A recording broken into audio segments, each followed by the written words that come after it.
بزرگوں عزیز ساتھیوں اور مسجد حاضہ کے باشعور نمازیوں اور باب علم و دانش،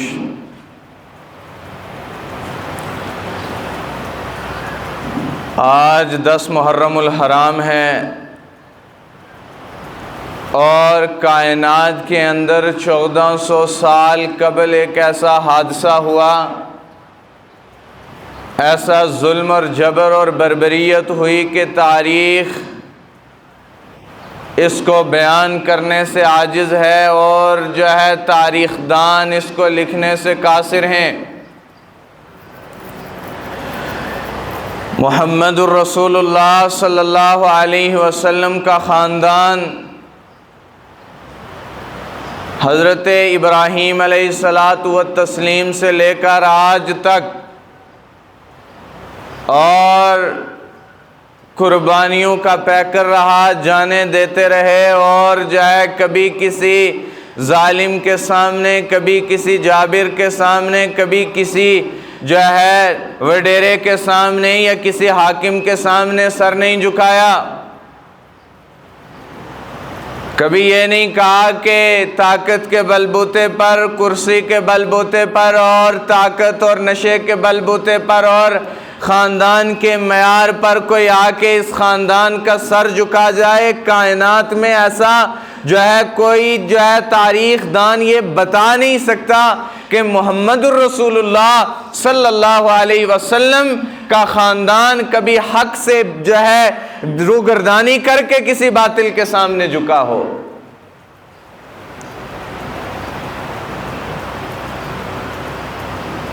اسی حق کی پیروی کرتے ہوئے حضرت محمد الرسول اللہ صلی اللہ علیہ وسلم کے لخت جگر خاندان اور خاندان کے چشم و چراغ، وہ جن کو حضرت اللہ جل شانہ نے جو اعزاز دیا کائنات کے اندر، کسی اور کو وہ اعزاز بھی نہیں ملا تھا۔ محمد الرسول اللہ صلی اللہ علیہ وسلم نے فرمایا، الحسن والحسین سیدہ شباب اہل الجنہ۔ اور یہ تو جو علی اور فاطمہ کے پھول ہیں، یہ جو لخت جگر ہیں، یہ جو جگر گوشہ بطول ہیں، یہ جنت کے سردار ہیں، کوئی عام بات نہیں ہے۔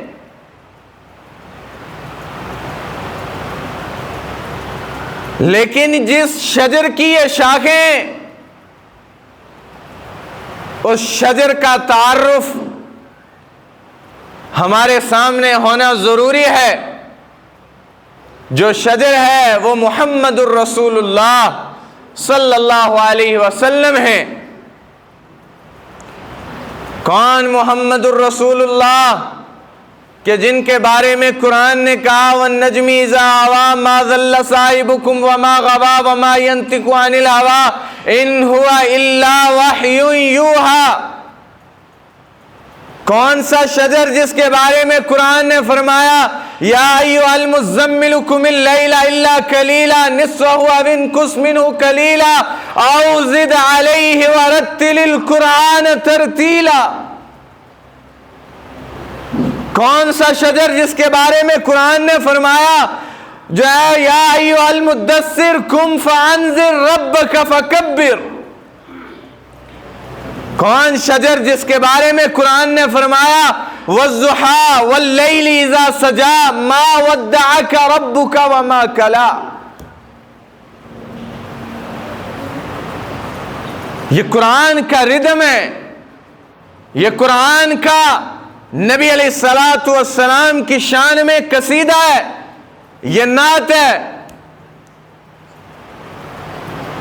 کہ اللہ نے محمد الرسول اللہ صلی اللہ علیہ وسلم کی شان کو، اعزاز کو بلند کر کے بتلایا۔ یہ ایسا شجر ہے کہ جس کی بادشاہت کے ڈنکے بجے۔ ابو ہریرہ رضی اللہ تعالیٰ عنہ نے پوچھا، یا رسول اللہ صلی اللہ علیہ وسلم آپ کی نبوت کب سے ہے؟ فرمایا میری نبوت تب سے ہے جب حضرت آدم علیہ نبینا علیہ السلام کے جسم کے لیے مٹی جمع کی جا رہی تھی۔ یہ اعزاز ہے، یہ اس درخت کی شاخیں ہیں جن کو حضرت حسن و حسین اور کربلا کے شہداء کہا جاتا ہے۔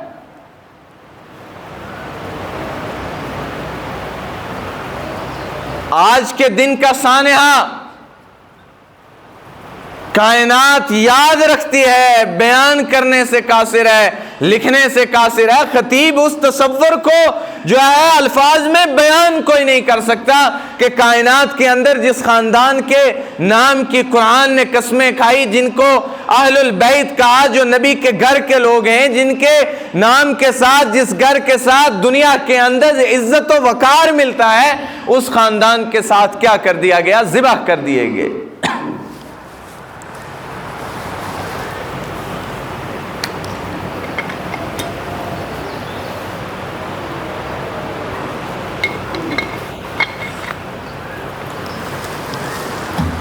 حضور علیہ السلام کے نواسے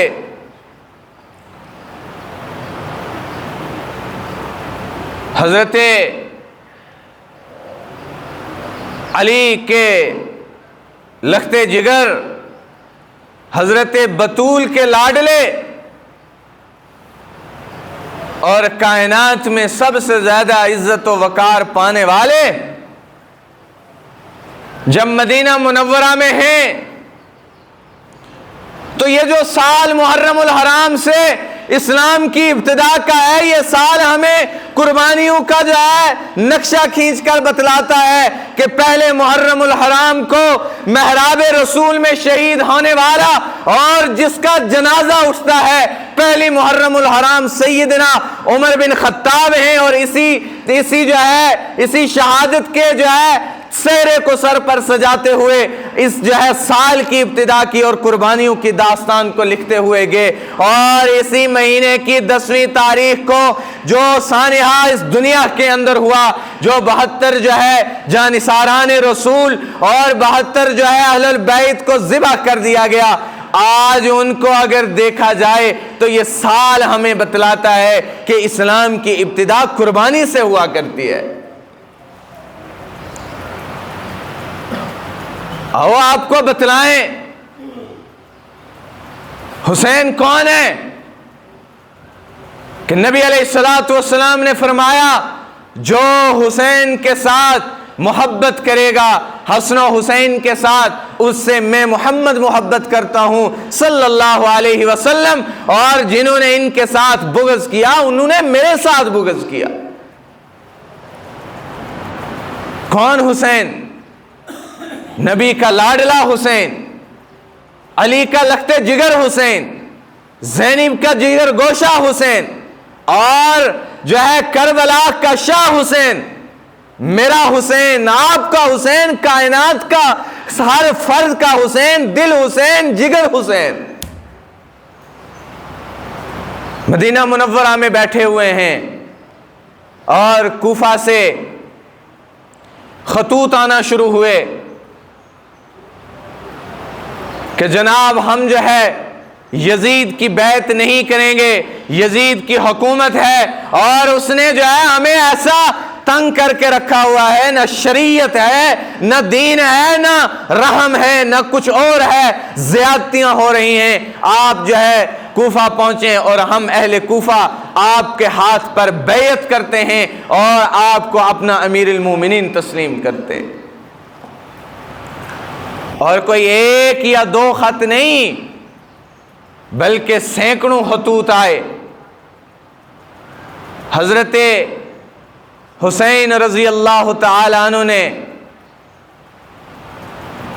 باقی صحابہ سے مشورہ کیا کہ کوفہ والے تو مجھے بلا رہے ہیں، میری طرف خط آ رہے ہیں کہ ہم جو ہے یزید کی جو ہے عمارت سے تنگ آ گئے ہیں، آپ آئیں اور ہم آپ پر ہاتھ پر بیعت کرتے ہیں۔ کبار صحابہ کرام رضوان اللہ تعالی علیہ مجمعین سے جب حضرت حسین نے مشورہ کیا تو حضرت حسین کو انہوں نے یہ مشورہ دیا کہ آپ کوفہ میں نہ جائیں، کوفہ والے وفادار نہیں ہیں، ان کے اوپر اعتبار نہیں کیا جا سکتا، یہ گھر بلا کر دھوکہ دینے والے ہیں۔ اور مشہور تھا الکوفی لا یوفی، کوفہ والے وفا نہیں کرتے ہیں۔ بڑے صحابہ عبداللہ بن عمر، حضرت عباس، عبد الرحمن بن ابی بکر، صحابہ نے فرمایا آپ نہ جائیں،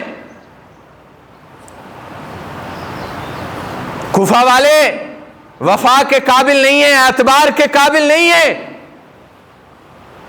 لیکن حضرت حسین رضی اللہ تعالی عنہ نے کہا بات یہ نہیں ہے کہ ہمیں کوئی حکومت کی ضرورت ہے۔ کیا حکومت تھی؟ زہرا کے لاڈلے، زہرا کے بچوں کے قدموں کے نیچے آنے والی مٹی، اس پر 1000 تخت و تاج قربان کر دیے جائیں، وہ ان کے پاؤں کے نیچے آنے والی مٹی، اس تاج، اس کی حیثیت اور اس کا مقابلہ نہیں کر سکتے تھے۔ کیا تخت ہے، کیا حکومت، کیا تاج؟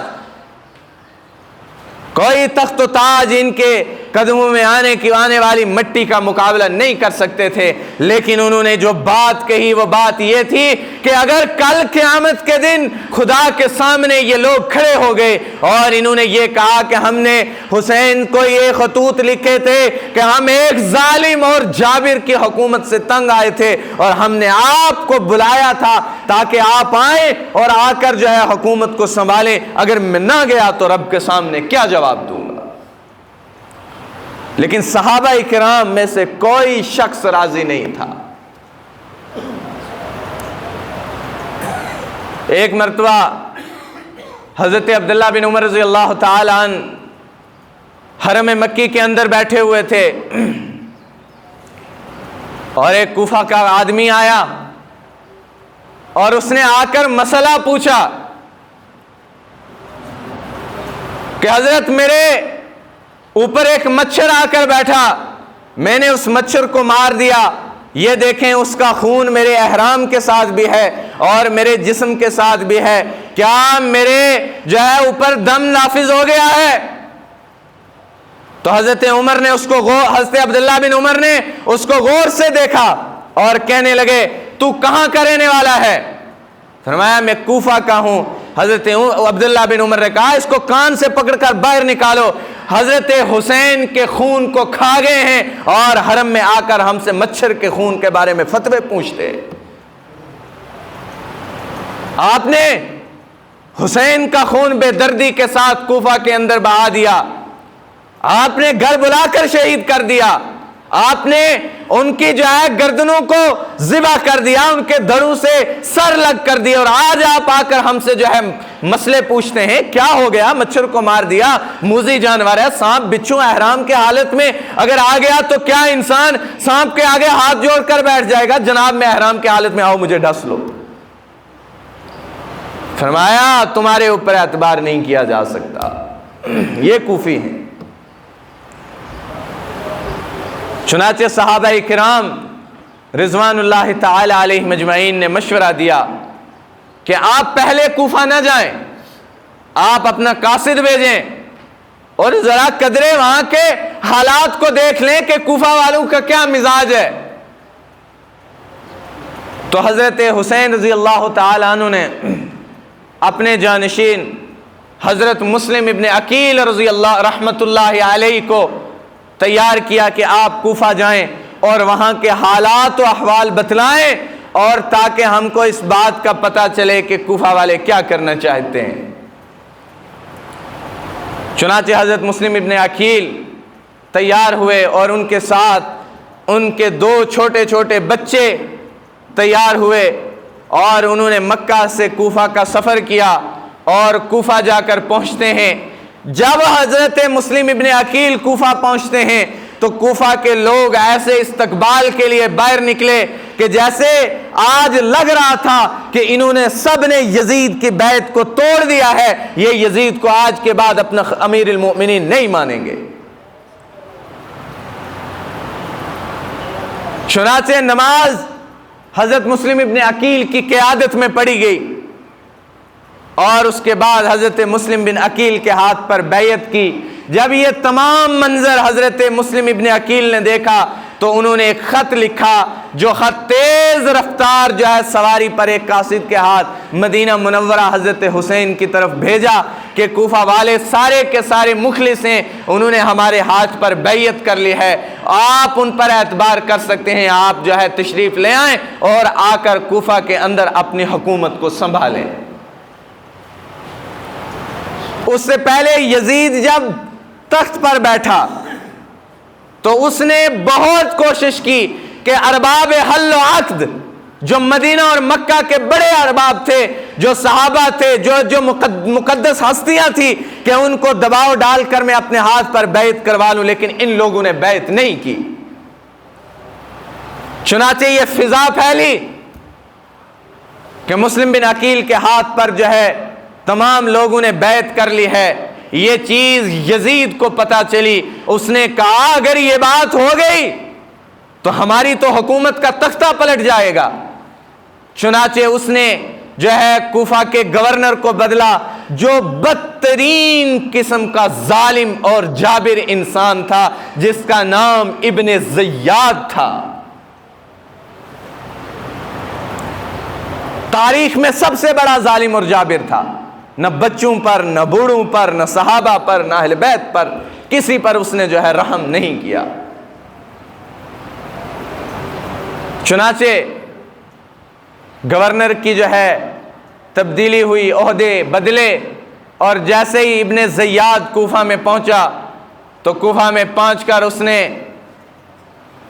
اعلان کیا کہ اے کوفہ والو، اگر آپ نے یزید کی بیعت کے ہوتے ہوئے دوسری بیعت کی ہے تو آپ نے غداری کی ہے، اور غداری کی سزا صرف اور صرف موت ہوا کرتی ہے، اور اگر آپ جو ابن زیاد کی بیعت کرتے ہیں اور اس پر قائم ہیں تو تمہارے گر مسمار کر دیے جائیں گے، تمہیں چوکوں میں لٹکا دیا جائے گا، تمہیں کوئی بچانے والا نہیں ہوگا۔ اس کی یہ لچھے دار تقریر سننے پر کوفیوں نے ایسا رنگ بدلا کہ ایسا تو گرگٹ بھی نہیں بدلتا۔ سارے کے سارے کوفے والے حضرت مسلم ابن عقیل کو اکیلے چھوڑ کر جو ہے بھاگ گئے اپنے گھروں میں، حتیٰ کہ ایسے حالات بن گئے کہ حضرت مسلم ابن عقیل کو اپنے گھر کے اندر کوئی شخص پناہ دینے کے لیے تیار نہیں تھا۔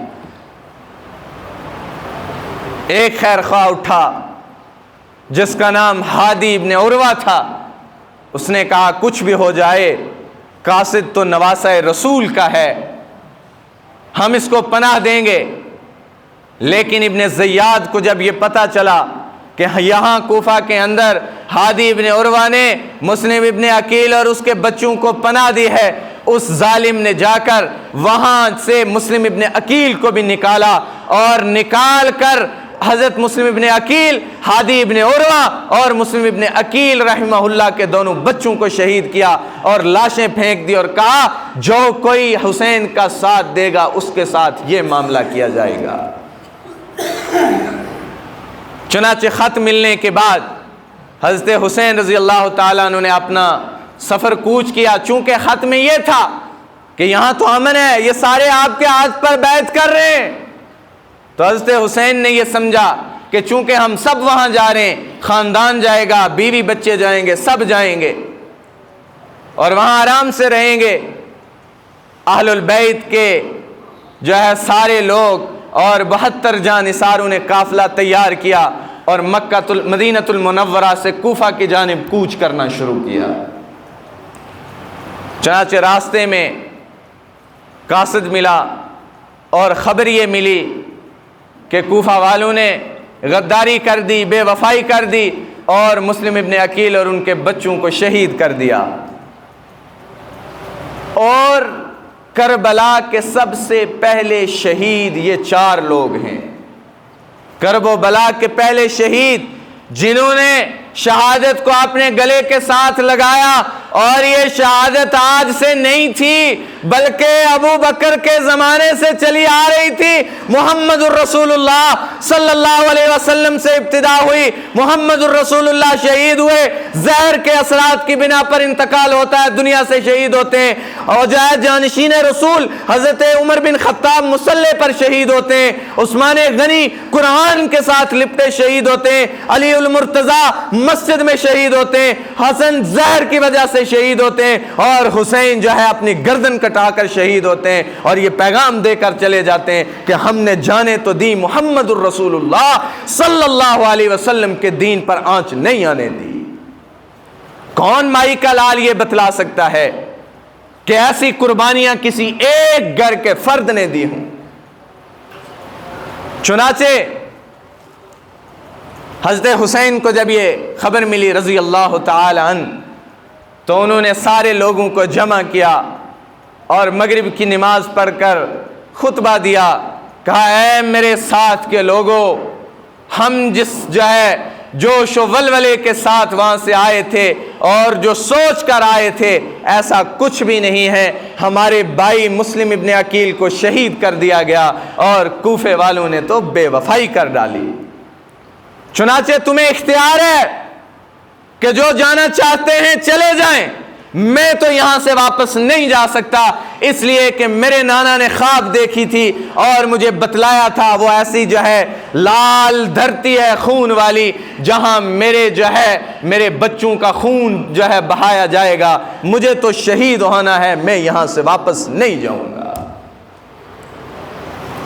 چنانچہ سب جانثاروں نے یہ کہا کہ آپ کو اکیلے چھوڑ کر ہم نہیں جا سکتے، آپ کو اکیلے چھوڑ کر ہم نہیں جا سکتے، لاؤ کوئی تاریخ ایسی، لاؤ کوئی تاریخ ایسی، لاؤ کوئی قربانیوں کی داستان ایسی، لاؤ کوئی ہمت و بہادری ایسی کہ میدان کارزار میں 2 سالہ بچے بھی کھڑے ہیں اور لڑ رہے ہیں، عورتیں مرد کھڑے ہیں کہ نہیں، کل قیامت میں تک آنے والا کوئی ایسا شخص کھڑا نہ ہو جو یہ کہہ سکے کہ ظالم کے سامنے خاندان رسول نے سر جھکایا تھا۔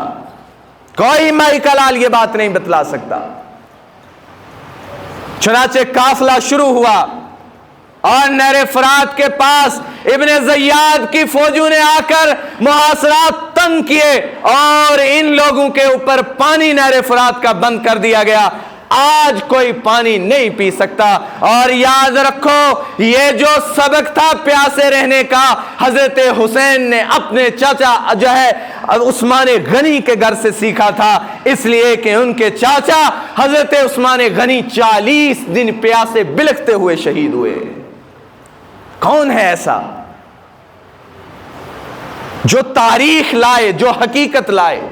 یہ کوئی کسی مولوی کے، کسی تاریخ دان کے گڑے قصیدے نہیں ہیں کہ کوئی یہ کہے گا کہ کہانیاں سنائی جا رہی ہیں۔ چشم فلک نے یہ چیزیں دیکھی ہیں کہ کیسے محمد الرسول اللہ صلی اللہ علیہ وسلم کے جانثار پیاسے اور بلکتے ہوئے بھوکے دنیا سے چلے گئے، گردنیں کٹوا دی، سب کچھ قربان کر دیا، لیکن دین پر آنچ کبھی کسی وقت بھی آنے نہیں دی۔ چنانچہ حضرت اختصار کے ساتھ میں بات مکمل کروں، حسین رضی اللہ تعالی عنہ نے وہاں پڑاؤ ڈالا اور مسلم ابن عقیل کی طرف سے قاصد آیا کہ اگر بیعت کرنا چاہتے ہو تو بیعت کرو، نہیں تو تم آج ہمارے ساتھ جنگ کرو، دوسرا کوئی آپشن آپ کے پاس نہیں ہے۔ لیکن حضرت حسین رضی اللہ تعالیٰ عنہ نے 3 شرائط رکھی جس بنا پر حضرت حسین رضی اللہ تعالیٰ عنہ مظلوم ہو گئے۔ پہلی شرط یہ تھی کہ ہمیں واپس جانے دیا جائے جہاں سے آئے ہیں، اگر یہ نہیں کرتے تو ہمیں براہ راست یزید سے ملنے دیا جائے تاکہ ہم ان کو کہیں ہم اپنی مرضی سے نہیں آئے، ہمیں بلایا گیا ہے۔ کسی شاعر نے کہا تھا میرے کوفہ والو مسافر نہ سمجھو، میں آیا نہیں ہوں بلایا گیا ہوں۔ آپ بلاتے ہیں، اس کے بعد آپ ہمارے پیٹ میں چھرا گھونپتے ہیں اور تیسری شرط یہ رکھی کہ ہمیں جو ہے کسی عرب جو ہے ملک کی طرف سرحد سے اس طرف جانے دیا جائے، ہم اس طرف چلے جائیں گے. لیکن انہوں نے یہ تینوں شرطیں جو ہے نہیں مانی. کہا آپ یزید کے ہاتھ پر بیعت کریں، باقی کوئی دوسرا آپشن آپ کے پاس نہیں ہے. چنانچہ حضرت حسین نے اپنے جانبازوں کو اکٹھا کیا اور کہا اب دوسرا کوئی راستہ نہیں ہے، اب لڑیں گے یا تو اللہ کے پاس جو ہے شہید ہو کر جائیں گے یا غازی کہلائیں گے. چنانچہ نبی علیہ الصلاۃ والسلام کے خاندان، کیا جگر تھا ان لوگوں کا. حضرت زینب عورت ہیں رضی اللہ تعالی عنہا، اور عورت کا جگر اتنا نہیں ہوتا کہ وہ اپنے سامنے جنازے پڑے دیکھے، لیکن کیا جگر تھا اس جو ہے عورت کا کہ اس نے اپنے 4 بھائیوں کی لاشیں سامنے پڑی ہوئی ہیں اور 6 بھتیجے کٹے سر سامنے پڑے ہوئے ہیں. آہ نہ کر لبوں کو سی، عشق ہے یہ دل لگی نہیں، کچھ نہیں کہا. اور حضرت حسین رضی اللہ تعالیٰ عنہ کہہ رہے ہیں ہم اہل رسول ہیں، ہم نبی صلی اللہ علیہ وسلم کے گھر کے لوگ ہیں، ہمیں جو ہے شہیدوں پر رونے کا اور یہ ماتم کرنے کا ہمیں نہیں کہا گیا ہے. قرآن نے کیا کہا؟ قرآن نے کہا وَإِذَا أَصَابَتْهُمْ مُصِيبَةٌ قَالُوا إِنَّا لِلَّهِ وَإِنَّا إِلَيْهِ رَاجِعُونَ. جب ایمان والوں پر مصیبت آتی ہے وہ کہتے ہیں اللہ کی طرف سے آئے تھے اور اللہ کی طرف لوٹ کر جانا ہے. اور دوسرا فرمایا وَمَن يَقْتُلُ فِي سَبِيلِ اللَّهِ أَمْوَاتٌ. ہے جان لو دنیا میں بسنے والے لوگوں، جو لوگ اللہ کے راستے میں شہید ہوئے ہیں انہیں مردہ مت کہو. وَيَقْتُلُونَ فِي سَبِيلِ اللَّهِ. جو اللہ کے راستے میں لڑتے ہوئے شہید ہوئے ان کو مردہ مت کہو. بل احیاء، وہ زندہ ہیں، ان کو رزق ملتا ہے، وہ کھاتے ہیں، وہ پیتے ہیں. آپ عقل نہیں رکھتے اس بات کو سمجھنے کے لیے. چنانچہ حضرت نبی اکرم صلی اللہ علیہ وسلم کے اس پھول نے، جن کو حضرت علی اکبر کہا جاتا ہے، حضرت علی کے بیٹے، آگے نکلے اور بہادر نڈر نوجوان تھا، کفار کی صفوں میں ایسا لرزہ طاری کیا، آخر کر لڑتے لڑتے اللہ کے ہاں شہید ہو گئے. اب سوچیں تو صحیح کہ وہ کیا لوگ تھے. 72 ایک طرف اور 5000 کا مجمع، اور ابن زیاد اور شمر نے یہ اعلان کیا ہوا تھا سب سے پہلے ان کے گھوڑے زخمی کرو تاکہ کوئی سپاہی گھوڑے کے اوپر چڑھ کر جنگ نہ کر سکے، تاکہ ہم ان کو اس طرح کمزور کریں. اس کے بعد علی اصغر نکلے، علی اصغر شہید ہوئے، اور اس کے بعد 2 سالہ ننھا عبداللہ پیاس کی وجہ سے بلک رہے ہیں. حضرت علی رضی اللہ تعالیٰ عنہ نے اپنے ہاتھ، حضرت حسین رضی اللہ تعالیٰ عنہ نے اپنے ہاتھ میں اٹھایا اور یہ کہا کہ ہو سکتا ہے ان ظالم درندوں کو اس بچے کے اوپر ترس آ جائے، اس کا کیا قصور ہے، یہ تو 2 سال کا ہے، اور اس کو جو ہے اس کی تڑپتے ہوئے بلکتے ہوئے اس پر ترس ہو اور اس کو پانی پلا دیا جائے. لیکن شمر لعین نے جب تیر کھینچا تو حضرت حسین کے ہاتھ کے بیچ وہ ننھا 2 سال کا بچہ عبداللہ، اس کی گردن میں تیر لگا اور اسی طرح گردن لٹک گئی اور اللہ کے ہاں شہید ہو گئے.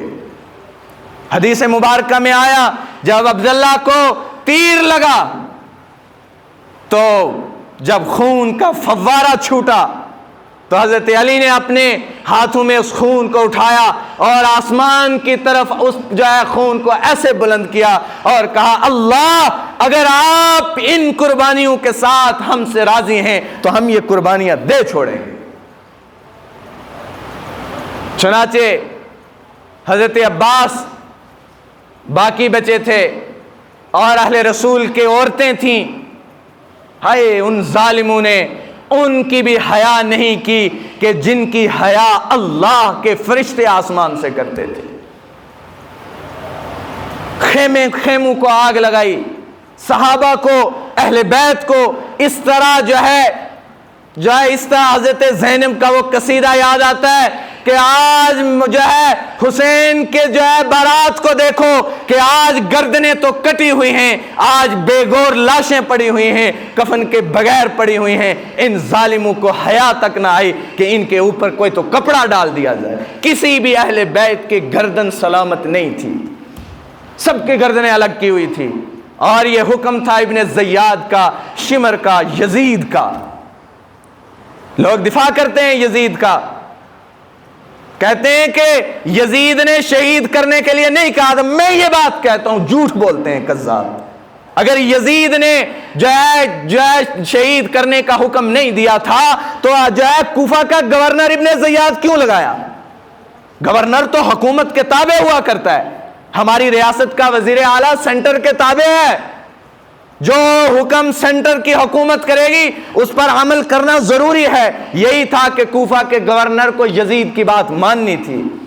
اور محمد الرسول اللہ صلی اللہ علیہ وسلم نے فرمایا تھا کہ جو ہے میں دیکھ رہا ہوں ایک کتا جس کے جسم کے اوپر سفید اور کالے نشانے، اہل رسول کا خون چاٹ رہا ہے۔ جب شمر سے حضرت حسین نے کہا ہمیں عصر کی نماز پڑھنے دو تو اس نے کہا آج کوئی نماز نہیں پڑھے گا۔ حضرت حسین نے کہا لعنت ہے تجھ پر، ہم اہل رسول ہیں، ہم نماز بھی پڑھیں گے اور جنگ بھی کریں گے۔ آدھے لڑ رہے تھے، آدھے نماز پڑھ رہے تھے۔ جب شمر پر نظر پڑی تو حضرت حسین نے زور سے کہا صدقت رسول اللہ صلی اللہ علیہ وسلم، اللہ کی قسم رسول اللہ صلی اللہ علیہ وسلم نے سچ کہا تھا کہ ایک کتا اہل رسول کا خون چاٹ رہا ہے، یہ شمر ہے، اس کے جسم پر کالے اور سفید نشان ہے، اس کو برس کی بیماری تھی، یہ سفید جو ہے نشان پڑے تھے۔ اور ان میں سے ایک بھی جو ہے ایسی موت نہیں مرا کہ جس کو تاریخ یاد نہ کرے، ایسے ذلیل ہو کر مرے۔ آخری بات، حضرت عباس جب باہر نکلے جنگ لڑتے ہوئے تو حضرت عباس رضی اللہ تعالی عنہ نے کہا چچا میں آپ کو شہید ہوتے ہوئے نہیں دیکھ سکتا، میں نکلوں گا۔ لڑتے لڑتے جب حضرت عباس کو تلوار لگی اور کندھے کے اوپر وار کیا ان ظالموں نے تو زور سے آواز نکلی یا اماں، اے چچا۔ حضرت حسین شیر کی طرح خیمے سے باہر نکلے اور جب ساتھ لگایا کہا میرے بیٹے آج تیرا چاچا بے بس ہے۔ لوگوں سوچو کیا وہ منظر ہوگا کہ جب رسول اللہ صلی اللہ علیہ وسلم نے جن جو ہے سر سے پاؤں تک، یہ وہ تھے کہ جن کے سر سے پاؤں تک کوئی جگہ ایسی نہیں تھی کہ جس پر رسول اللہ نے بوسے نہ دیے ہوں۔ جب ابن زیاد نے حضرت حسین کا سر کاٹا تو سر کاٹتے ہوئے جو ہے چھڑی ماری تو ایک صحابی جو ہے بول پڑے، کہنے لگے ظالم، اس جو ہے ہونٹوں پر ہم نے محمد الرسول اللہ صلی اللہ علیہ وسلم کو بوسے دیتے ہوئے سنا تھا، دیکھا تھا۔ چنانچہ اس کے بعد شمر نے کہا ابن زیاد نے شمر کو حکم دیا، چونکہ سپاہ سالار تھا، کہا اس کو جائے حضرت حسین کو شہید کرو، لیکن کون جرت کر سکتا تھا تلوار اٹھانے کی محمد الرسول اللہ صلی اللہ علیہ وسلم کے لخت جگر پر؟ تو شمر نے گالی بکی اور آگے بڑھا، حضرت حسین کی گردن کے اوپر وار کیا اور شہید کر دیا۔ انا للہ و انا الیہ راجعون۔ یہ ایک بڑا منظر ہے، اس منظر کشی کرنے کے لیے وقت چاہیے۔ اگر اللہ نے زندگی رکھی تو انشاءاللہ یہاں سے آگے اگلے جمعے پر حضرت حسین رضی اللہ تعالیٰ ان کے خصائل بیان کیے جائیں گے کہ یہاں سے اس قافلے کی بارات کیسے نیزوں پر گردنیں چڑھا کر یزید کے دربار میں پہنچی اور اس ظالم نے ان کے ساتھ کیا کیا۔ کون مائی کا لال اس کا دفاع کر سکتا ہے دنیا کے اندر؟ اگر یزید، شمر اور ابن زیاد کا کوئی دفاع کرتا ہے تو یاد رکھو محمد الرسول اللہ صلی اللہ علیہ وسلم کے سامنے کھڑے ہونا ہے حوض کوثر پر، اور جواب حضرات حسنین کریمین اور رسول اللہ کے خاندان کو بھی دینا پڑے گا کہ ہم نے گردنیں کٹوا دی اس ظالم کے آگے جھک کر۔ وہ کسی شاعر نے کہا تھا کہ جو ہے جس نے جو جوان بیٹے کی میت پر نہ رویا وہ حسین، جس نے سب کچھ کھو کے کچھ نہ کھویا وہ حسین رضی اللہ تعالی عنہ۔ اللہ تبارک و تعالی ہمیں رسول اللہ صلی اللہ علیہ وسلم، صحابہ اہل بیت کی زندگی کو سمجھنے کی توفیق عطا فرمائے۔ وآخر دعوانا ان الحمد للہ رب العالمین۔